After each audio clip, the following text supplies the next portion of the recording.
ध्यान देंगे जरा, वेक्टर्स के न्यूमेरिकल्स बताने जा रहा हूं मैं।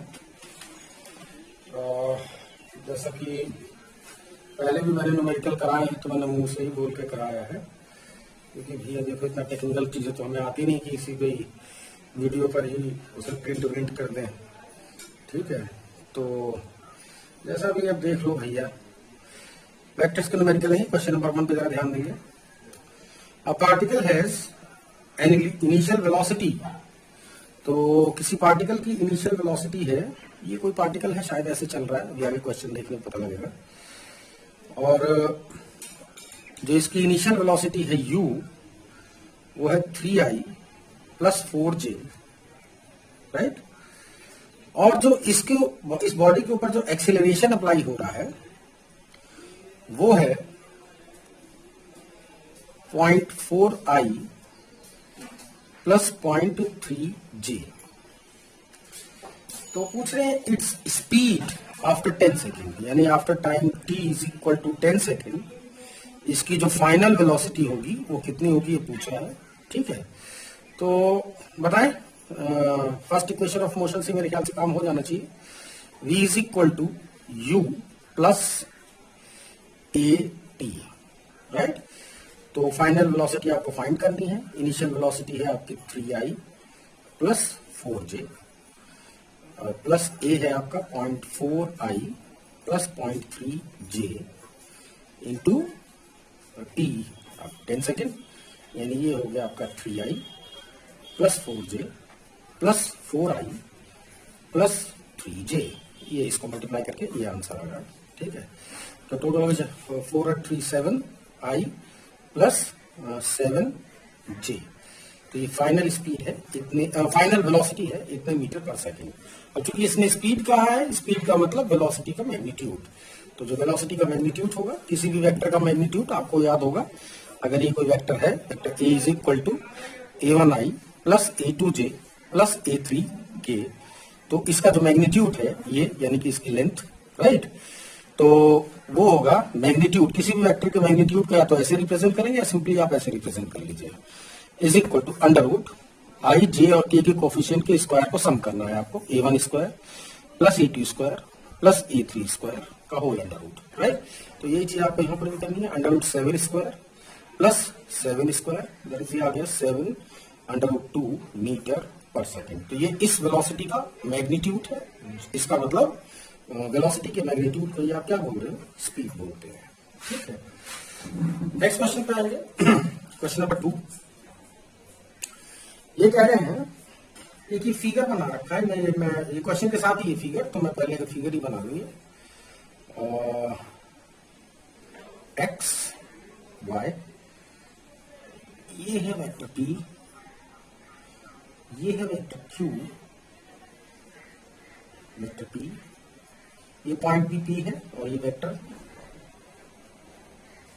p है, ये पॉइंट q है, ये वेक्टर q है, यानी कि OQ वेक्टर भी बोल सकते हो आप इसे। और ये है वेक्टर r, ध्यान दीजिएगा जरा। तो वेक्टर r है, तो वैसे vector q minus vector p लिख रखा है, क्वेश्चन में लिख रखा है वैसे इसने। ठीक है, और एक कोई ऐसा पॉइंट है, ये पॉइंट s है, ये इसके कॉरेस्पॉन्डेंस जो ये वेक्टर s बन रहा है ये है, और ये जो यहां से यहां तक का वेक्टर ps जो बन रहा है ये br लिखा हुआ है। तो जरा ध्यान से देखो क्या है, ये वेक्टर pq ये r के इक्वल है, ये वेक्टर ps ये br के इक्वल है। तो क्वेश्चन में पढ़ ले रहा हूं एक बार। The three vectors p q r are shown in the figure. Let s be any point on the vector r, ये जो वेक्टर r है इसके ऊपर कोई पॉइंट s है।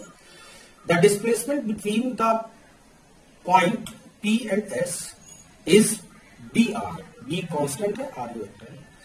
The general relation among p q and s, तो p q और s में आपसे रिलेशन पूछा है। तो इससे पहले कि मैं इस पर जाऊं, मैं आप लोगों को थोड़ा सा चीज याद दिला दूं। जो ट्रायंगल ऑफ वेक्टर एडिशन है वो ये है कि अगर ये वेक्टर a है और इसको थोड़ा सा आप आगे बढ़ाएंगे और इसके साथ आपने ये वेक्टर b बनाया, मान लीजिए एट एंगल थीटा, ये वेक्टर b बनाया, तो ये जो रिजल्टेंट आएगा ये आएगा vector a plus vector B, चाहो तो आप वेक्टर आर भी लिख सकते हो इसे, ठीक है। तो अब जो रूल है वो ये है कि जैसे इसका एरो ऐसे है, इसका भी एरो ऐसे ही है एंटी क्लॉकवाइज डायरेक्शन में, लेकिन जब आप इधर जाओगे तो इसका जो एरो है वो क्लॉकवाइज डायरेक्शन में है। तो जो इक्वल डायरेक्शन वाले, सेम डायरेक्शन वाले हैं, ठीक है, या तो वो क्लॉकवाइज हो या एंटी क्लॉकवाइज हो, उन दोनों का सम जो दूसरी जो डायरेक्शन है, मतलब जो अलग डायरेक्शन है, उसके इक्वल ही आता है, ठीक है। तो ये रूल अगर आपको पता है तो आप बड़े आराम से अपना काम खत्म कर सकते हो। देखो जरा ध्यान से, तो अगर मैं इस वाले ट्रायंगल की बात करें, इस वाले ट्रायंगल पे देखेंगे, तो ये डायरेक्शन पर गौर करिए, इसकी डायरेक्शन कैसी है, इसकी डायरेक्शन कैसी है, दोनों के क्लॉकवाइज है ना, लेकिन जब आप इधर आओगे तो इसकी डायरेक्शन, मतलब ये, हाँ ये इसकी डायरेक्शन कैसे हो जाएगी, एंटी क्लॉकवाइज, या ये कह लो कि इन दोनों की डायरेक्शन एक ही उसमें है साइकिल पे, और जबकि इस वाले की जो डायरेक्शन है वो ऑपोजिट साइकिल पे पड़ जाएगी। तो इन दोनों का सम इसका और इसका, यानी vector P plus vector B R, right ना, इज इक्वल टू किसके आना चाहिए, वेक्टर एस के आना चाहिए। ये वेक्टर एस बिल्कुल इस triangle law of vector addition से, ठीक है। अच्छा, और बस मेरे ख्याल में काम खत्म हो गया। वेक्टर आर की वैल्यू तो आपको दे रखी है पहले से इसने, क्यू माइनस पी, और नहीं भी दे रखी होती तो अभी कोई फर्क नहीं पड़ता। अगर ये वेक्टर आर अगर दे रखा है तो फिर से ध्यान से देखेंगे, वेक्टर पी, ऐसे देखो, वेक्टर पी प्लस वेक्टर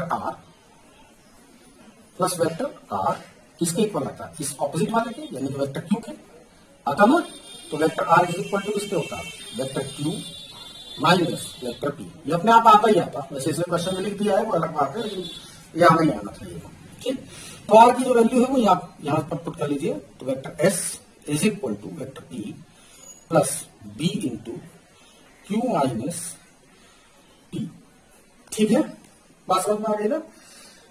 अब आपके पास जो चार ऑप्शन है उस चार ऑप्शन से इनको मिलान कर लीजिएगा, थोड़ा दूर भी आपको कॉमन वॉमन लेना और जरूरत कर लेना अपना, यहीं से आंसर आ जाएगा, ठीक।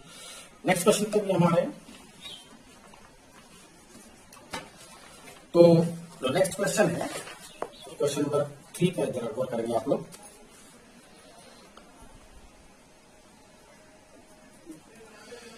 A body of mass 1 kg begin to move under the action of time dependent force। अच्छा, एक ऐसी फोर्स किसी बॉडी के ऊपर लग रही है जो टाइम के ऊपर डिपेंड कर रही है, यानी कि अलग अलग टाइम पर जो फोर्स है वो भी इस इक्वेशन के अकॉर्डिंग चेंज होती रहेगी। 2t i cap plus 2t square j cap Newton, right ना, where I and j are unit vector along x and y axis. What power will be delivered by the force at the time? आपसे power पूछी गई है। Power का मतलब जानते हैं ना, पावर का मतलब होता है work done per unit time, right ना, या rate of doing work with respect to time, right. या इसको डिफरेंशियल फॉर्म में अगर लिखो तो dw ओवर dt, यानी कि differential of work with respect to time. तो P इज इक्वल टू किसके होगा, d over dt of f dot v, f dot force dot displacement, right ना। वर्क का मतलब क्या, फोर्स डॉट डिस्प्लेसमेंट। अगर मैं इस फोर्स को बाहर कर लूं तो ये हो जाएगा ds ओवर dt, या फिर f डॉट ये क्या है, वेलोसिटी है। तो आप फोर्स और वेलोसिटी के डॉट प्रोडक्ट से भी आप प्रेशर पावर आप निकाल सकते हैं, ठीक है। अब चूंकि इस क्वेश्चन के अंदर, राइट, इसने पावर पूछा है, तो इसने चूंकि मास दे रखा है, तो मास इनटू एक्सेलरेशन से फोर्स और यानी कि वेलोसिटी निकलने के चांसेस हैं इससे, राइट ना। इसलिए इस फॉर्मूले के बनने के ज्यादा चांसेस हैं, इसलिए मैंने पहले इसको बता दिया कि ये मतलब ऐसे आना है। तो अब जरा ध्यान दो, तो फोर्स की जगह से लिखेंगे mass into acceleration, mass into acceleration is equal to जो भी लिखा हुआ यही रहेगा। ये मास कितना है 1 kg, एक्सेलरेशन का मतलब dv over dt is equal to 2t i cap plus 3t square j cap, right. और मेरे ख्याल से अगर आपको वेलोसिटी का पता लग जाए तो प्रेशर आपको फट से पता लग जाएगा ना, और ये पावर आप देख के प्रेशर याद आ रहा है। तो dv इज इक्वल टू हो जाएगा 2t i cap plus 2t square j cap into dt, now integrating on both side, right. तो मान लिए t इज इक्वल टू 0 पर जो पार्टिकल की वेलोसिटी है वो 0 है। मान लो थोड़ी देर के लिए, भाई अब इसमें दे नहीं रखा है कुछ भी, क्योंकि फिर मुझे कांस्टेंट ऑफ इंटीग्रेशन नहीं दे रखा है, लिखा हुआ है इसमें, a body of mass 1 kg begins to move under the action of this force, right ना। तो बिगिंस टू मूव यानी कि स्टार्टिंग में जो इसकी वेलोसिटी है, बिगिन कर रहा है, मैंने जब चलना स्टार्ट कर रहा है, तो इसका मतलब इनिशियल वेलोसिटी 0 है, ठीक है। वही थोड़ा लैंग्वेज देखना पड़ता है। तो एंड आफ्टर टाइम t, मान लीजिए जो इसकी जो वेलोसिटी है वो कितनी है, v is equal to v हो गई, राइट ना। तो इंटीग्रेट करिए इसे, upper limit 1 dv is equal to किसके होगा, v के, लिमिट पुट करेंगे हम from 0 to t, 0 to v, तो ये कितना हुआ ये, और जो इसका इंटीग्रेशन है 2t का कितना हुआ, इसका हो जाएगा t स्क्वायर बाई 2, तो 2 से 2 कैंसिल हो गया, ये बचेगा सिर्फ t स्क्वायर, आई कैप अपनी जगह पे ही है, और इसका हो जाएगा t क्यूब बाई 3, राइट। कुछ गड़बड़ है क्या, हाँ भाई गड़बड़ है, 3 है ये एक्चुअली, तो ये भी 3 ही होना चाहिए। तो ये बचा t cube j cap, right. और लिमिट कहां से कहां तक, फ्रॉम 0 टू t, तो लिमिट पुट कीजिए, upper limit minus lower limit, v बार माइनस, जब ये इसको पुट करेंगे तो एक ये नल वेक्टर आ जाएगा, इज इक्वल टू, यहां पर जरा लिमिट पुट करेंगे, upper limit t square i cap plus t cube j cap minus, यहां पे रखेंगे 0 square i cap plus 0 cube j cap, ये फिनिश। ये इसका तो 0 ही हो गया, तो v इज इक्वल टू सीधे सीधे वेक्टर v आपको पता लग गया कितना, t square i cap plus t cube j cap, right. तो आपको पावर पता लगानी है, ओह सॉरी, पावर एक स्केलर क्वांटिटी है बेटा, गलती से लग गया ये वेक्टर, मैंने अब मिटा दिया इसे। तो वैसे भी डॉट प्रोडक्ट, जैसे फोर्स और वेलोसिटी दोनों वेक्टर प्रोडक्ट है, दोनों वेक्टर क्वांटिटीज हैं, इनका डॉट प्रोडक्ट हमेशा ही स्केलर आएगा, तो ये स्केलर क्वांटिटी है, ये गलती से लग गया था मेरे से वेक्टर इस पर। तो P इज इक्वल टू किसके आएगा, फोर्स डॉट वेलोसिटी, तो फोर्स की वैल्यू ये है 2t i cap plus 3t square j cap dot, इस पर करेंगे t square i cap plus t cube j cap, right. i dot i 1, j dot j 1, बाकी i dot j dot k, बाकी सब 0 रहते हैं। तो pressure P is equal to आ गया 2t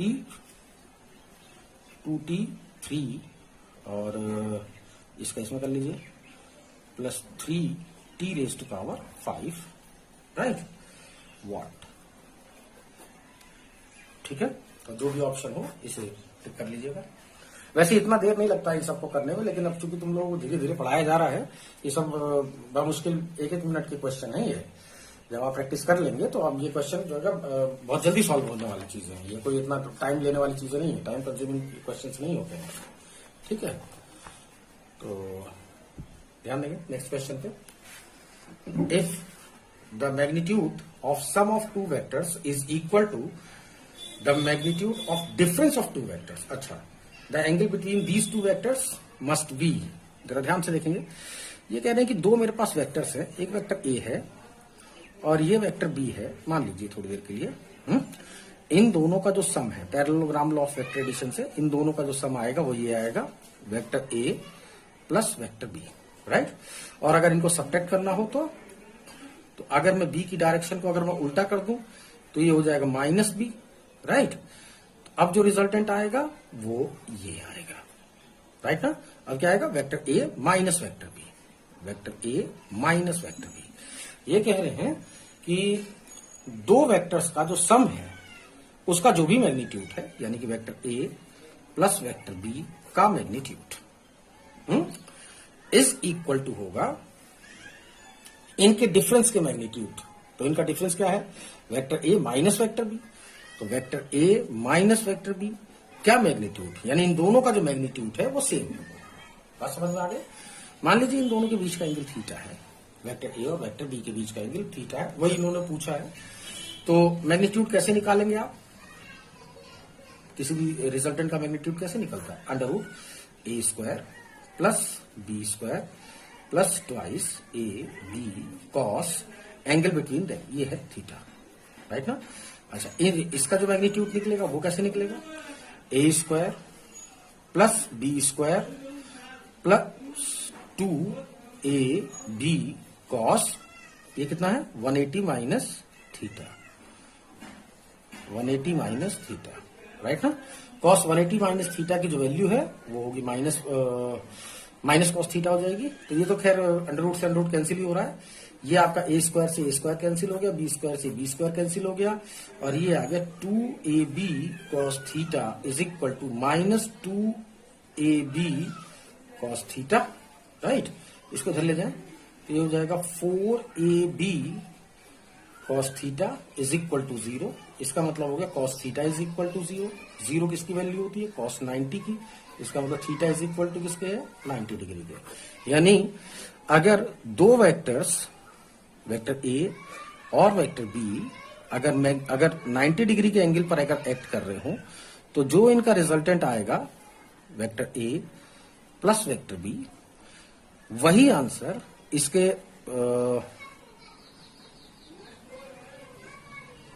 vector A minus vector B find करने के लिए ये रिजल्टेंट ऐसे आएगा, राइट? तो ये हो गया वेक्टर ए माइनस वेक्टर बी। तो इस कंडीशन में इसका मैग्नीट्यूड और इसका मैग्नीट्यूड बिल्कुल इक्वल आएगा, जैसे कि बताया कि कब जो थीटा की वैल्यू कितनी हो? 90 डिग्री हो। ठीक है, नेक्स्ट क्वेश्चन पे आएंगे अभी आप लोग।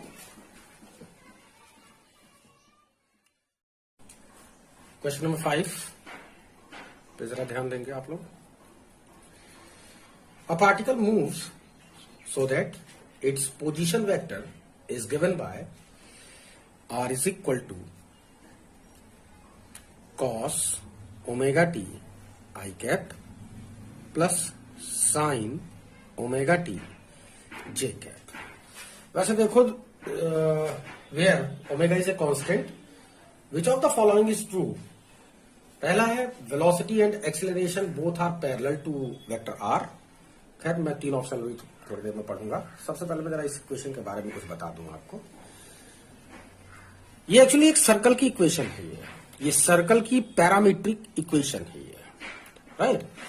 यानी अगर ये आपके पास ये कोई सर्कल है तो वैसे तो सर्कल की अगर इसका सेंटर 0,0 पे है, तो अगर इसका सेंटर 0,0 पे है तो जो सर्कल की जो इक्वेशन होती है X square plus Y square is equal to A square, where A is the radius of this circle, right? लेकिन इस सर्कल की एक पैरामीट्रिक इक्वेशन भी होती है। यानी इसके किसी पॉइंट को, मान लीजिए मैंने P मान लिया, जिससे इसका जो पोजीशन वेक्टर है वो है वेक्टर R, राइट? बात समझ में आ गई? अगर मैं इस एंगल को थीटा मतलब ओमेगा टी आप लिख सकते हो उसे, अगर आपको याद हो तो जो एंगुलर वेलोसिटी है वो होता है delta theta upon delta T, यानी थीटा इज इक्वल टू लिख सकते हो ओमेगा इंटू टी, आप लिख सकते हो इसको, कोई ऐसी बात नहीं है, राइट? तो इस पॉइंट P की जो कोऑर्डिनेट है वो होगा ए कॉस थीटा कॉमा ए साइन थीटा। जैसा कि आपको पता है कि अगर ये स्पेस में कोई पॉइंट है, राइट, 2,3 है मान लीजिए, तो इसके कॉरेस्पॉन्डेंस जो पोजीशन वेक्टर बनेगा वो क्या बनेगा? Vector R is equal to आएगा 2i प्लस 3j, राइट ना? तो बिल्कुल ठीक इसी तरह से ये जो आपको वेक्टर R दिखाई दे रहा है, ये अगर इसके parametric point A cos theta और ए साइन थीटा है, तो इस वेक्टर R की जो वो बनेगी पोजीशन वेक्टर, ये हो जाएगा ए कॉस थीटा आई कैप प्लस ए साइन थीटा जे कैप। बात समझ आ गई? तो ये किसी सर्कल की ही पैरामीट्रिक इक्वेशन है। ध्यान रखिएगा, पैरामीट्रिक इक्वेशन ये एक ये होती है और एक आपकी इसकी इक्वेशन ये होती है, ठीक है? ये एक्स वाई की टर्म में है ये, ठीक है? तो पैरामीटर्स को हम तब यूज करते हैं जब हमें वेरिएबल्स कम चाहिए होते हैं, जैसे कि यहाँ पर तो दो वेरिएबल है एक्स और वाई, और यहाँ पर केवल एक सिंगल वेरिएबल है थीटा, ठीक है? तो असल में ये इक्वेशन भी एक किसकी दे रखी है, एक सर्कल की ही इक्वेशन है ये वैसे देखते ही पता ही चल रहा है कि ये सर्कल की इक्वेशन है ये, right.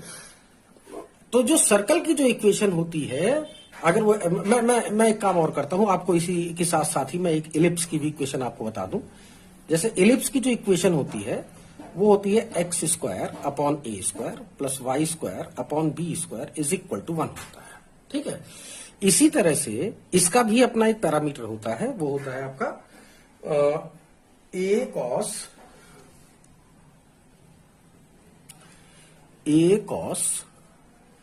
Omega t comma b sine omega t. बस समझ में आ गई। तो अगर किसी चीज का पोजीशन वेक्टर, मान लीजिए पॉइंट पी है ये, राइट, अगर ये इसका पोजीशन वेक्टर आर क्या दे रखा है, अगर इस तरह से दे भी रखा है आपको, vector are is equal to, ध्यान से देखें, ए कॉस, इसकी तरह से समझिए, ये 2,3 है ना पॉइंट, तो ये जो पोजीशन वेक्टर आएगा वो क्या आएगा 2i प्लस 3j। इसका पोजीशन वेक्टर है ए कॉस ओमेगा टी और बी साइन ओमेगा टी, तो क्या बनेगा इसका a cos omega T I cap plus b sine omega T J cap, right. तो ये जो इक्वेशन है, ठीक है, ये किसी एलिप्स के ऊपर कोई पॉइंट है उसका पोजीशन वेक्टर की इक्वेशन है, और जो पैरामीट्रिक इक्वेशन है वो क्या है, x cos omega, a cos omega t comma b sine omega t. इसकी जो पैरामीट्रिक इक्वेशन है ये ए कॉस थीटा और ए साइन थीटा है, जिसकी वजह से जो इसका पोजीशन वेक्टर बन रहा है वो इस तरह से आता है। समझ में आ रही बात ना। यहां अगर ध्यान से देखें तो जो इक्वेशन है, वैसे थीटा की जगह से ओमेगा टी आप लिख सकते हो, जैसा कि इसने लिख रखा है, थीटा की जगह पे क्या लिख रखा है, ओमेगा टी लिख रखा है, तो उससे ज्यादा कोई फर्क नहीं पड़ता। तो जो ए की वैल्यू है वो एक्चुअली यहां पर 1 है, देखें आप जरा ध्यान से। तो एक ये ऐसे सर्कल की इक्वेशन है, या एक ऐसे सर्कल के ऊपर ये कोई पॉइंट है जिसका पोजीशन वेक्टर ये इंडिकेट कर रहा है कि उसका जो रेडियस है वो यूनिट है, यानी कि 1, यानी कि सेंटीमीटर हो, मीटर हो, किलोमीटर हो, जो भी है, लेकिन है वो 1, ठीक है ना।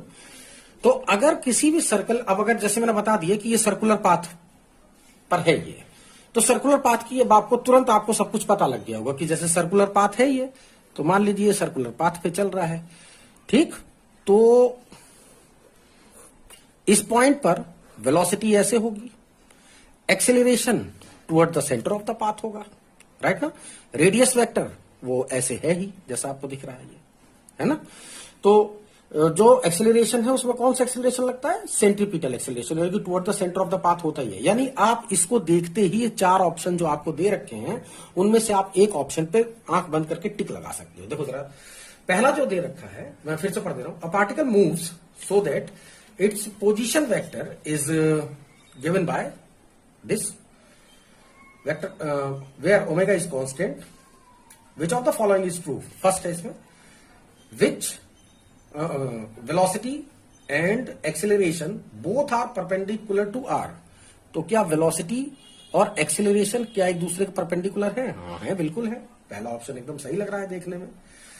अच्छा, velocity and acceleration are parallel to vector R. नहीं, ये पैरेलल नहीं है। तीसरा है, velocity is perpendicular to vector R. ठीक है, ये जो वेलोसिटी है, यानी कि अगर मैं यहां पर वेलोसिटी लूंगा तो ऐसे आ जाएगा ना। अब दोनों चीजें, अब असल में ऐसा दिखा रखा है कुछ, जरा ध्यान से देखना। ये है, मान लीजिए ये है पोजीशन वेक्टर आर, ठीक है। अब इसी पर ही मैंने ये वेलोसिटी दिखा दिया है, तो वेलोसिटी आपको टेंजेंट लाइन ड्रॉ करने में पता लगेगा।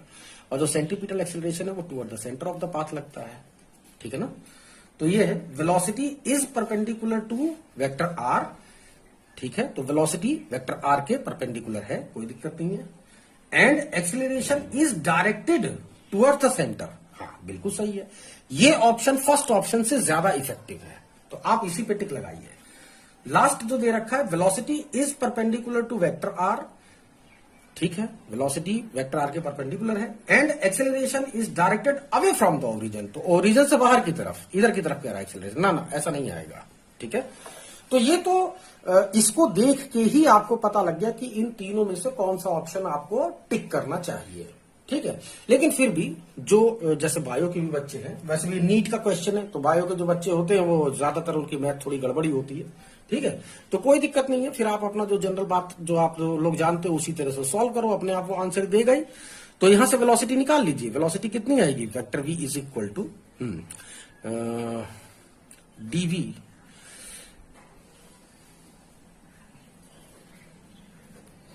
dr over dt is equal to किसके आएगा? वेलोसिटी क्या आएगा? तो डिफरेंशिएट करिए इसको।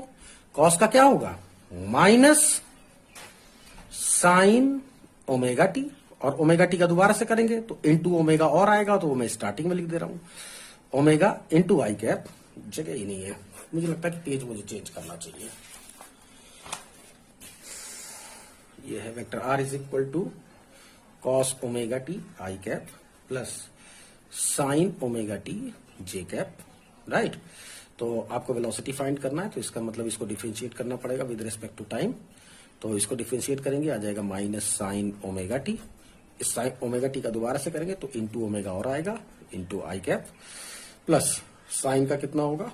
Cos omega T. इस ओमेगा टी का दोबारा से करेंगे तो फिर से ओमेगा एक और आ जाएगा, इंटू जे कैप। वेलोसिटी पता लगी गई अब आपको।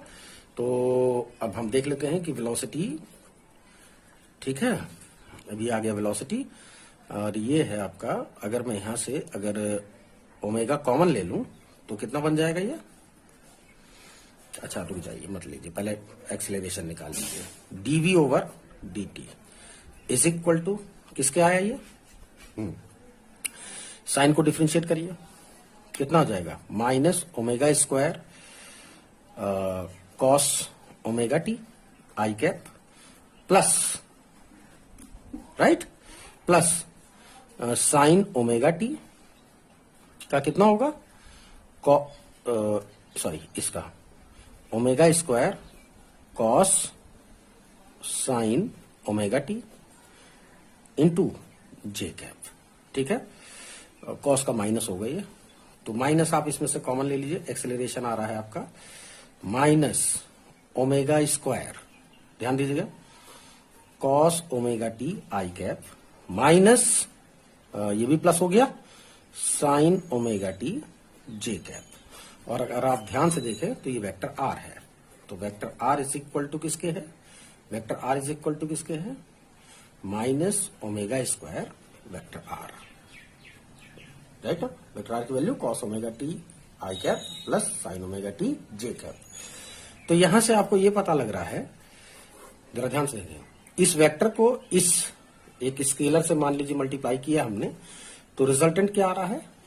एक वेक्टर जिसकी डायरेक्शन वेक्टर आर के जस्ट ऑपोजिट डायरेक्शन में होगी, क्योंकि ये नेगेटिव है ये। तो जो वेक्टर, अगर वेक्टर आर ऐसे है तो इसके जस्ट ऑपोजिट डायरेक्शन में एक्सेलरेशन ऐसे लग रहा होगा, ठीक है। बात समझ में आ गई। और दूसरा कहा है कि वेक्टर आर और वेक्टर वी क्या है? म्यूचुअली परपेंडिकुलर है। तो वेक्टर आर और वेक्टर वी, अगर दो वेक्टर अगर म्यूचुअली परपेंडिकुलर हो, वेक्टर ए और वेक्टर बी मान लीजिए परपेंडिकुलर है, तो क्या कंडीशन होती है परपेंडिकुलर होने की? कि दोनों का जो डॉट प्रोडक्ट है वो कितना आ जाए? 0। तो इसका और इसका डॉट प्रोडक्ट निकाल लीजिए। अगर वो 0 आ जा रहा है तो ठीक है, अगर नहीं आ रहा है तो नहीं होगा। वैसे आ जाएगा इसका 0, निकाल लीजिएगा डॉट प्रोडक्ट इसका, ठीक है। तो थर्ड ऑप्शन इसका सही है। Velocity is perpendicular to vector r and acceleration is directed toward the origin, ठीक है ना। अब ये ओरिजिन है ना, ये वेक्टर आर ऐसे हो, अब जैसे सर्कुलर पाथ है ही है, ये ओरिजिन हो गया आपका। तो वेक्टर आर ऐसे है, तो अगर एक्सेलरेशन इधर की तरफ आ रहा है तो टुवर्ड्स द ओरिजिन हो ही गया ना ये, ठीक है। नेक्स्ट क्वेश्चन, तो क्वेश्चन नंबर 6 पे जरा ध्यान देंगे आप लोग। The position vector of a particle vector R as a function of time is given by 4 sin 2 pi t I cap plus 4 cos 2 pi t into j cap, right. देखने से आपको पता लग गया है कि ये जो पोजीशन वेक्टर जो दे रखा है वो किसी सर्कुलर पाथ के किसी पॉइंट का दे रखा है ना। क्योंकि मैंने अभी भी आप लोगों को बताया कि अगर ये कोई सर्कल है और इस सर्कल का अगर रेडियस स्मॉल a है, तो इसका ये मान लीजिए पॉइंट P है, तो इसका जो रेडियस वेक्टर आएगा, फिलहाल इसने कैपिटल आर लिख रखा है तो मैं भी कैपिटल आर ही लिख दे रहा हूं। तो इसका जो पोजीशन है, पैरामीट्रिक इक्वेशन क्या बताया था मैंने, ए कॉस, अगर आप थीटा लिख रहे हैं तो थीटा सही, ओमेगा टी लिख रहे हैं तो ओमेगा टी सही, ए कॉस थीटा कॉमा ए साइन थीटा। तो ये इसकी सर्कल की पैरामीट्रिक इक्वेशन है ये, राइट। अच्छा, तो अगर आप इस पोजीशन को अगर लिखेंगे तो वो इसी फॉर्म में आ जाएगा। अभी इससे पहले वाले क्वेश्चन में मैं एक्सप्लेन कर चुका हूं, तो इसमें बहुत ज्यादा इसमें करने की जरूरत नहीं है। कुल मिला के देखते ही पता लग गया है आपको कि ये जो इक्वेशन है वो किसकी है, वो एक सर्कुलर पाथ के किसी पॉइंट का ये पोजीशन वेक्टर है, ठीक है। इन्होंने कहा कि आर मीटर में है, किसमें है, मीटर में, और जो टाइम है स्मॉल टी वो सेकंड में है, ठीक है। तो ये कह रहे हैं कि बताओ कि इनमें से कौन सा स्टेटमेंट गलत है, right. Which of the following statement is wrong for the motion of the particle. तो पहला देंगे, फर्स्ट जो है, फर्स्ट दे रखा है कि magnitude of acceleration vector is v square upon R. हाँ, तो ये ठीक है। ये अगर आपने सर्कुलर मोशन अगर आपने पढ़ा है, ठीक है, तो आपको पता होना चाहिए कि सर्कुलर मोशन में एक सेंटीपिटल एक्सेलरेशन लगता है, जिसका मतलब direction toward the centre of the path है, और इसका मैग्नीट्यूड इतना होता ही है, ठीक है। तो ये तो पहला तो सही है, इसमें तो कोई डाउट नहीं है। The magnitude of velocity of the particle is 8 metre per second. तो ये तो हमें देखना पड़ेगा कि है या नहीं है, राइट ना। अभी तो इसको चेक करते हैं। Path of the particle is a circle of radius R. हाँ, बिल्कुल सही है। ये देखिए जरा, ए क्या है, ए क्या है, अगर इसका पोजीशन वेक्टर में अगर इसके हिसाब से लिखूं तो पोजीशन वेक्टर कैसे लिखा जाएगा, ए कॉस थीटा आई कैप प्लस ए साइन थीटा जे कैप। वैसे थीटा की जगह चाहो तो अगर आप ओमेगा टी लिखना चाहते हो तो लिख लीजिए cos omega T I cap plus A sign omega T J cap, ठीक है ना। तो अगर आप ध्यान से देखो तो ये जो लिखा हुआ है यही है। तो जो ए है वो पाथ की रेडियस है, ए क्या है, पाथ की रेडियस है। तो ऑब्वियस सी बात है पाथ की रेडियस 4 मीटर है, उसमें कोई दिक्कत नहीं है। इसका मतलब ये जो ऑप्शन सी है ये भी सही है। Acceleration vector is along minus R. हाँ, तो अगर आर की डायरेक्शन अगर ये है तो acceleration toward the centre of the path लगेगा, तो इधर की तरफ होगा, इसमें क्या है। तो ठीक है ना भाई, अगर ये वेक्टर आर है, अगर ये वेक्टर आर है तो जस्ट इसके ऑपोजिट डायरेक्शन में इतनी मैग्नीट्यूड का इसको क्या बोलेंगे, माइनस वेक्टर आर। तो एक्सेलरेशन भी तो इधर ही लग रहा है, ये भी तो यही तो एक्सेलरेशन है toward the centre of the path है ना, ठीक है। तो ये भी सही है। तो इसका मतलब ये है कि जो ऑप्शन जो बी है वही गलत होगा, कि इसका जो वेलोसिटी का जो पार्टिकल का जो वेलोसिटी है वो 8 मीटर पर सेकंड इसने दे रखा, यही गलत होगा। अब ऐसे तो 3 ऑप्शन तो आपको पता लग ही गए कि सही है, तो आपका एक ही ऑप्शन बचता है, तो उसको आप टिक कर देना कि वही गलत होगा। अब उसको कैलकुलेट करने की तो कोई जरूरत है नहीं, लेकिन अब चूंकि यहाँ पर आप लोग समझ रहे हो तो आप लोग कैलकुलेट भी कर लीजिए, ठीक है। तो v इज इक्वल टू किसके होता है, आर ओमेगा के होता है, याद है ना। तो यहां पर जो पाथ की जो रेडियस है ओमेगा, जो रेडियस है वो कितनी है आपकी, 4 है, 4 लिख लीजिए। ओमेगा की वैल्यू ये देखिए जरा, यहां पर 2 पाई दे रखा है, कंपेयर कर लीजिएगा इससे। ओमेगा टी की जगह पर क्या दे रखा है, 2 पाई टी दे रखा है ना। ओमेगा टी की जगह पर कितना दे रखा है, 2 पाई टी दे रखा है। टी से टी कैंसिल हो गया, तो ओमेगा की जगह से कितना आया, ये 2 पाई, ठीक है। तो कितना आया, 8 पाई मीटर पर सेकंड आना चाहिए इसकी वेलोसिटी, जबकि इसने जो दे रखा है ऑप्शन में वो 8 मीटर पर सेकंड दे रखा है। तो हाँ, यही ऑप्शन गलत है, ठीक है। अच्छा, नेक्स्ट क्वेश्चन पे आएंगे, क्वेश्चन नंबर 7 पे हम आएंगे। ये कह रहे हैं कि 2 वेक्टर दे रखे हैं मुझे, vector A is equal to cos omega T I cap. लगता है इस इक्वेशन से पीएमटी वालों को बड़ा प्यार है, सारे के सारे क्वेश्चन ये नीट के और पीएमटी के ही हैं। प्लस साइन ओमेगा टी जे कैप, राइट। और एक दूसरा वेक्टर दे रखा है, वेक्टर बी, वो दे रखा है आपको cos omega T by 2 I cap plus sine omega T by 2 J cap. Then the value of T at which they are orthogonal to each other. कब होंगे ये दोनों एक दूसरे के परपेंडिकुलर। ऑर्थोगोनल का मतलब हो गया, ऑर्थोगोनल का मतलब क्या हुआ, ऑर्थोगोनल का मतलब है परपेंडिकुलर, राइट ना, ऐसे। तो दो वेक्टर अगर परपेंडिकुलर है तो इसका मतलब क्या कंडीशन लगती है उसमें, उनका डॉट प्रोडक्ट 0 होना चाहिए। तो A dot B should be equal to 0 के होना चाहिए। तो आप निकाल लीजिए क्या करना है इसमें। तो कॉस, चलिए डायरेक्टली मल्टीप्लाई कर लेते हैं। आई डॉट आई 1 होगा, जे डॉट जे 1 होगा, तो इन दोनों की मल्टीप्लाई करोगे आ जाएगा ये cos omega T, cos omega T by 2 और प्लस आई डॉट आई 1 होगा, तो मैंने लिखा नहीं है उसको, sine omega T, sine omega T by 2। तो ये मेरे ख्याल से जो फॉर्मूला है ये should be equal to 0, then it should be equal to 0।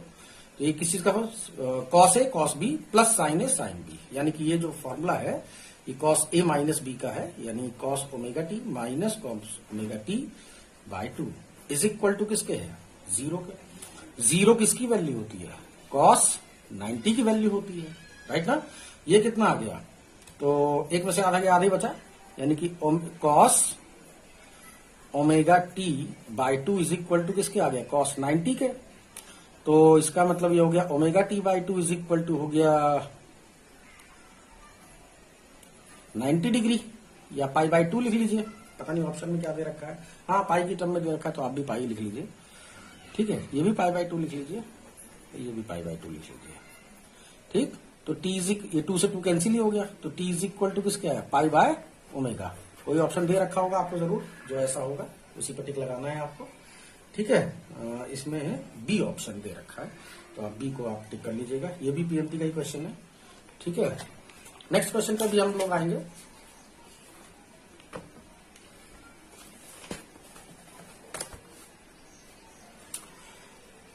Question number 8 की बात कर रहे हैं हम। अ फोर्स माइनस एफ के कैप एक्ट्स ऑन ओरिजिन, अच्छा, the origin of the coordinate system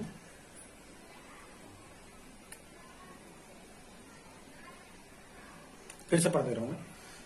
a force of minus F के Newton acts on ओ के बाद कॉमा लगा हुआ है, the origin of coordinate system, यानी कि पॉइंट जो ओ है वो ओरिजिन है। The torque about a point 1 comma minus 1, तो भैया ये तो बड़ी सिंपल सी चीज है, कोई ऐसी दिक्कत वाली बात नहीं है।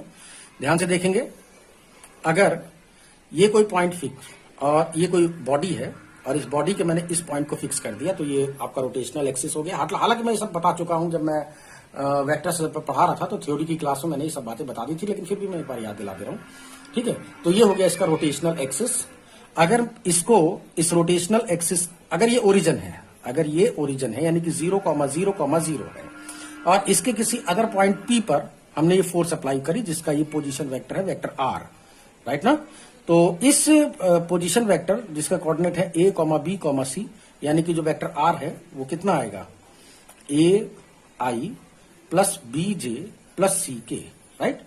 इस पॉइंट पी पर अगर आप ये एफ फोर्स अप्लाई कर रहे हो, ठीक है, तो जो इसके ऊपर टॉर्क अप्लाई हो रहा है, टॉर्क या मूवमेंट ऑफ फोर्स एक ही बात है ना, टॉर्क या मूवमेंट ऑफ फोर्स, राइट, वो इज इक्वल टू होगा किसके, आर क्रॉस एफ के। इस क्वेश्चन में दिक्कत ये है कि अब देखो, अगर आपने ये ओरिजिन मतलब ये 0,0,0 ना होता, अगर मान लीजिए कोई रैंडम कोई पॉइंट होता, मान लीजिए ये पॉइंट होता A1, B1, C1, मान लीजिए ऐसा कुछ होता है, राइट।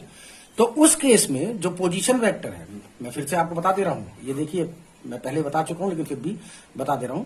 अगर ये पॉइंट है A1, A2, A3, तो इसको बोलेंगे हम क्या, ये है वेक्टर R1, ये इस पॉइंट A का पोजीशन वेक्टर है, चाहे तो आप OA लिख लीजिए इसे। और अगर इस पॉइंट के कोऑर्डिनेट है, मान लीजिए B है पॉइंट, ये B1, B2, B3, तो ये जो पोजीशन वेक्टर है वेक्टर R2, जिसको आप OB वेक्टर भी बोलोगे, है ना। तो vector R1 is equal to किसके आएगा, A1 I प्लस A2, ये A2 है, ये A3 है, A2J प्लस A3 K, और ये जो वेक्टर R2 है, या जिसको आप OA बोल सकते हैं, पोजीशन वेक्टर्स हैं ये, विद रेस्पेक्ट टू ओरिजिन है, ध्यान दीजिए कितना हुआ ये, OB is equal to A2 B1 I plus B2J plus B3K। तो ये वाला जो वेक्टर होगा, vector A B, vector A B, ये क्या होगा? वेक्टर ए बी कैसे निकालेंगे आप? पोजीशन वेक्टर ऑफ, ये बाद वाला पहले B, minus position vector of A, ऐसे निकाला जाएगा ना। तो यानी अगर आपको ए बी निकालना है तो ए बी आ जाएगा क्या? पोजीशन वेक्टर ऑफ बी यानी कि O B minus O A, that is vector R2 minus vector R1। तो इस वेक्टर में से आपको इस वेक्टर को सब्ट्रैक्ट करना पड़ेगा, तब आपके पास आंसर आएगा, ठीक है ना। तो अगर नहीं समझ में आया है तो ऐसी कोई बात नहीं है, आप लोग वेक्टर का जो थ्योरेटिकल लेक्चर है उसे देख लेना, उसे मैंने सब अच्छी तरह से समझा रखा है। अच्छा, तो अब इस क्वेश्चन में समस्या ये है, ये जो क्वेश्चन है, इस क्वेश्चन में समस्या ये है कि जो टॉर्क अप्लाई किया गया है, ये फोर्स जो अप्लाई किया गया है, ठीक है, ये जो फोर्स अप्लाई किया गया है ये ओरिजिन पर ही अप्लाई किया गया है 0,0,0, और ये कोई पॉइंट है, कौन सा पॉइंट? वो है पॉइंट आपका 1,-1, राइट। तो इसके अबाउट टॉर्क इसने फाइंड करने के लिए कहा था, जैसे हमने इसके अबाउट टॉर्क फाइंड किया था, राइट ना। इस तरह से घूमने लग जाएगा, जब ऐसे फोर्स लगाओगे तो ऐसे रोटेट करने लग जाएगा ये, ऐसे ही जब इसमें फोर्स लगाओ तो ये भी इस तरह से रोटेट करने लग जाएगा। तो एक्चुअली जो पोजीशन वेक्टर है, वेक्टर आर, वो कैसे निकालेंगे? अगर मैं इस पॉइंट को ए लिख दूं और इस पॉइंट को बी लिख दूं तो असल में पोजीशन वेक्टर जो वेक्टर आर है वो क्या है? वो वेक्टर ए बी है, राइट ना। और वेक्टर ए बी का मतलब क्या है? वेक्टर ए बी का मतलब है position vector of B minus position vector of A. तो position vector of B that is O B minus O A. अब ये कितना है? 0i plus 0j plus 0k minus O A कितना है? 1i माइनस 1j, और के तो है ही नहीं तो 0 समझिए उसे, 0k। तो जो वेक्टर आर आ रहा है मेरे पास वो कितना आ रहा है? -i प्लस j आ रहा है, राइट। अब आपको निकालना क्या है? टॉर्क निकालना है। तो टॉर्क कैसे निकाला जाता है? आर और एफ का जो क्रॉस प्रोडक्ट है इससे निकाला जाएगा, राइट। तो क्रॉस प्रोडक्ट निकालना तो बहुत सिंपल सी चीज है, तो आपको आता ही है सभी को। तो मैं अगले पेज पे निकाल दे रहा हूं। तो टॉर्क इज इक्वल टू हो गया vector R cross vector F. Vector are है हमारा I plus J, I minus I plus J, cross जो वेक्टर एफ है वो माइनस एफ के दे रखा है, माइनस एफ के कैप, ठीक है। और क्रॉस प्रोडक्ट निकालना आपको आता ही है, मॉडुलस से निकाल लीजिए, डिटरमिनेंट से, ऐसे आई जे के, राइट। अब क्या है? पहले आर के कोफिशिएंट लिखने हैं आपको। आई का कोफिशिएंट है -1, जे का कोफिशिएंट है 1, के का कोफिशिएंट के है ही नहीं तो 0 है वो।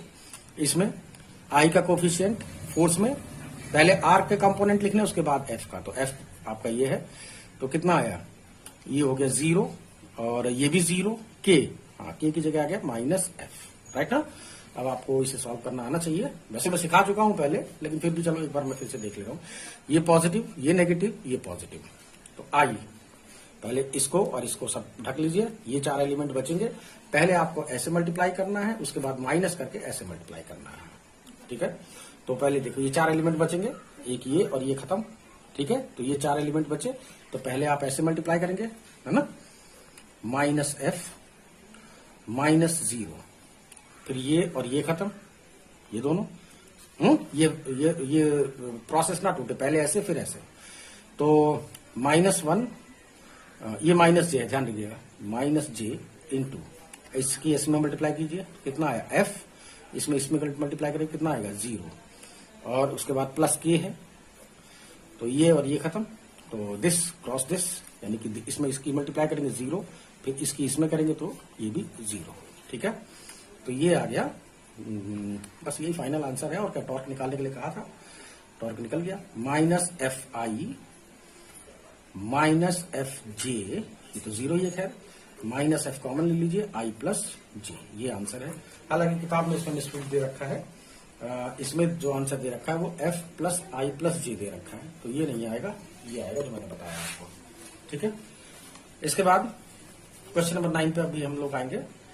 Question number 9, the moment of force, the moment of force का मतलब torque, right. The moment of force F is equal to 4i plus 5j minus 6k, मतलब ये कैप लगे हुए हैं, आप लोग लगा लीजिएगा। ठीक है, at this about the point this. अच्छा, तो ये आपने जो फोर्स अप्लाई किया वो आपने कहां पर अप्लाई किया, वो आपने फोर्स अप्लाई किया इस पर, ये है वेक्टर एफ, राइट। तो ये इस पॉइंट के कोऑर्डिनेट दे रखे हैं 2, 0, -3। अभी मैं क्वेश्चन पढ़ देता हूं, आपको समझ में आ जाएगा। अबाउट द पॉइंट, ये वाला कोई पॉइंट है जिसके अबाउट ये रोटेट कर रहा है 2, -2, -2, राइट। तो इस पॉइंट के अबाउट ये चीज इस तरह से रोटेट कर रही है, तो इसका मतलब जो टॉर्क निकालेंगे वो भी इस पॉइंट के अबाउट ही निकलेगा। तो इससे इसका जो पोजीशन वेक्टर है वो है वेक्टर आर। तो बताएंगे वेक्टर आर किसका हुआ है। वेक्टर आर निकालने के लिए पोजीशन वेक्टर ऑफ, ये ए है ये बी है, तो मैं इसको वेक्टर ए बी लिख सकता हूं मैं। तो पोजीशन वेक्टर ऑफ, हाँ, बाद वाला पहले और पहले वाला बाद में है, यानी कि बाद में क्या है, बी है ना, तो position vector of B minus position vector of A. आप समझ लीजिए कि कहीं पर है, ये कोई ओरिजिन है जिसके कोऑर्डिनेट 0, 0, 0 है, तो ये हो गया ओ ए और ये वाला वेक्टर हो जाएगा ओ बी। ठीक है, तो जब इसमें से सब्ट्रैक्ट करोगे आपके पास अपने आप आंसर आ जाएगा।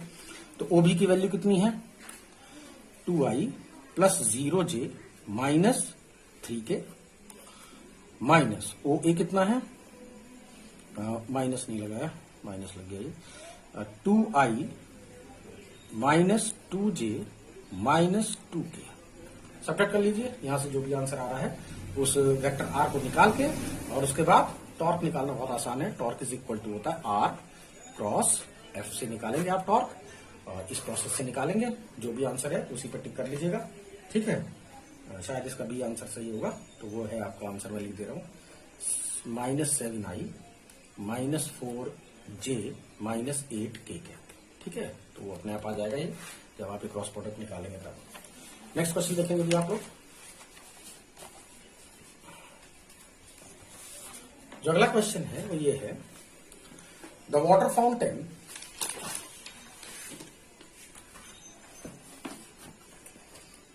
Fountain on the ground.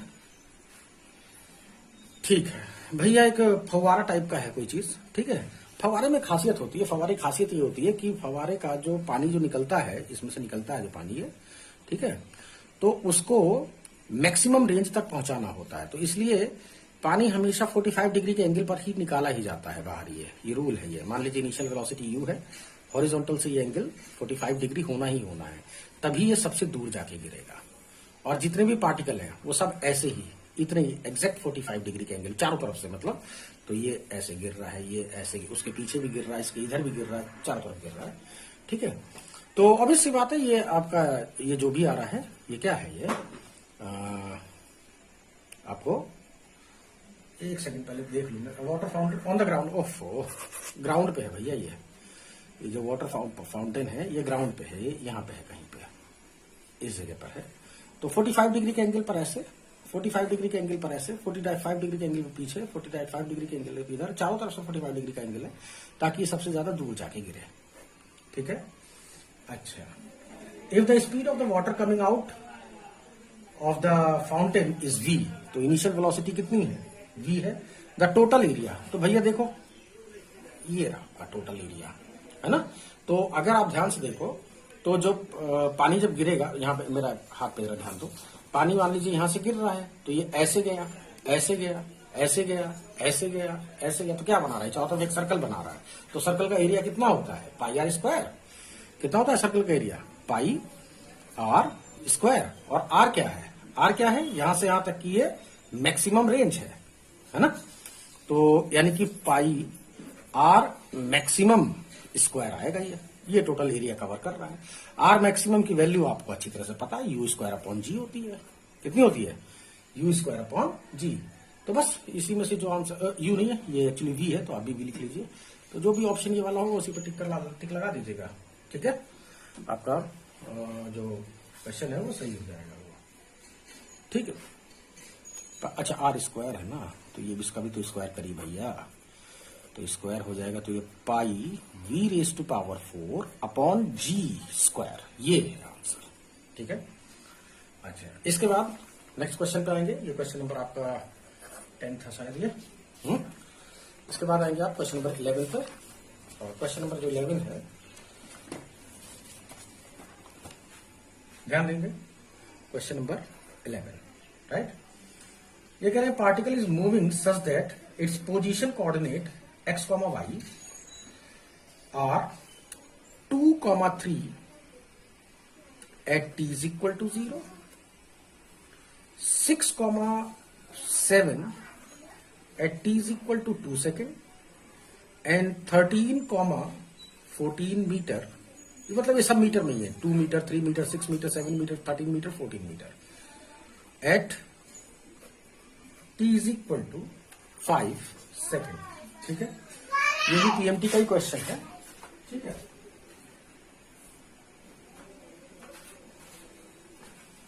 तो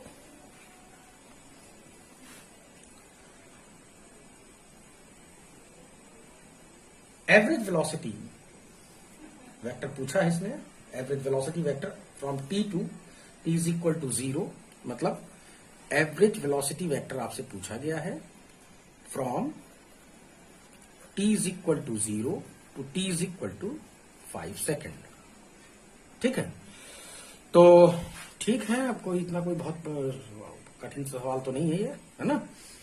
ध्यान से देखेंगे जरा, ये कोई पार्टिकल है t is equal to 0 पर, ये इसकी जो पोजीशन थे वो 2, 3 थी। ये कहां पे था, t is equal to 0 पर। 2 सेकंड के बाद ये पार्टिकल किसी और जगह पर पहुंच गया, मान लीजिए पोजीशन बी है इसकी, यहां पर आ जाइए, कहां गया, बी पर, राइट। और इस पॉइंट का जो कोऑर्डिनेट है वो 6, 7 है। इसके बाद ये पॉइंट सी पर किसी पे आ गया जिसके कोऑर्डिनेट है 17, 14। तो एवरेज वेलोसिटी अगर आपको फाइंड करनी है, एवरेज वेलोसिटी, तो क्या होता है वो, net displacement upon total time taken, right ना, यही है ना। तो एक बात बताओ, पार्टिकल ऐसे घूम के कहीं पर भी जाए, मान लीजिए ए से बी तक आ गया ये, राइट, तो जो नेट डिस्प्लेसमेंट है वो तो सिर्फ यही है ना, है? तो बस केवल ये तो इस पॉइंट ए से इस पॉइंट सी तक पहुंचा है, तो जो नेट डिस्प्लेसमेंट है वो तो सिर्फ इतना है। तो जो नेट डिस्प्लेसमेंट है वो किसके होगा, अगर इसको मैं 0, या ओरिजिन लिख दूं मैं, तो ये हो गया इसका पोजीशन वेक्टर ए, ये हो गया इसका पोजीशन वेक्टर सी। आपको फाइंड करना है एसी वेक्टर, क्योंकि नेट डिस्प्लेसमेंट क्या है, एसी है। तो चाहे आप वेक्टर आर लिख लो, कोई दिक्कत नहीं है, ये नेट डिस्प्लेसमेंट हो गया ये। तो एसी इज इक्वल टू किसके होगा, vector are is equal to position vector of C यानी कि O C minus position vector of A that is O A, right. तो ओसी 13 माइनस 2, मतलब अगर आप ये पूरा का पूरा ओसी अगर लिखेंगे तो आएगा 13i प्लस 14j। अगर आप ये ओ ए लिखेंगे अगर, तो जो ओ ए आएगा वो आएगा 2i प्लस 3j, यही आएगा ना। तो बस वही लिख रहा हूं मैं, इसमें से सब्ट्रैक्ट करना है आपको, डायरेक्ट यहां से भी कर सकते हो भैया। तो 13 कितना आया, 11i, फिर 14 में से 3 गया, माइनस कितना हुआ है, ये हो गया 11j ही आ रहा है ये भी, ठीक है। बात समझ में आ गई, ये हो गया ओ सी 13i प्लस 14j, कोई वेक्टर नेगेटिव तो नहीं है ना, ठीक है। चलो तो कोई आंसर मैच क्यों नहीं कर रहा है इसमें भाई, क्या गड़बड़ हो रही है? देखें क्या आंसर दे रखा है। 11 का डी दे रखा है, तो आंसर ही नहीं मैच करेगा ये।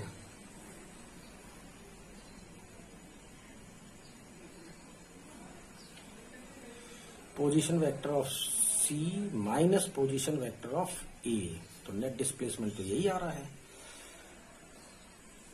तो कितना आया ये? तो एवरेज वेलोसिटी अगर निकालनी हो तो 11i minus 11j upon total time यहां से यहां तक जाने में 2 सेकंड का टाइम लगा है, और 5 मतलब टोटल 5 सेकंड की जर्नी है ये, ठीक है ना। तो 5 यानी कि 11/5 आई माइनस जे, 13 माइनस 2। लेकिन ऐसा कोई ऑप्शन नहीं दे रखा है इसमें, ये समस्या हो रही है।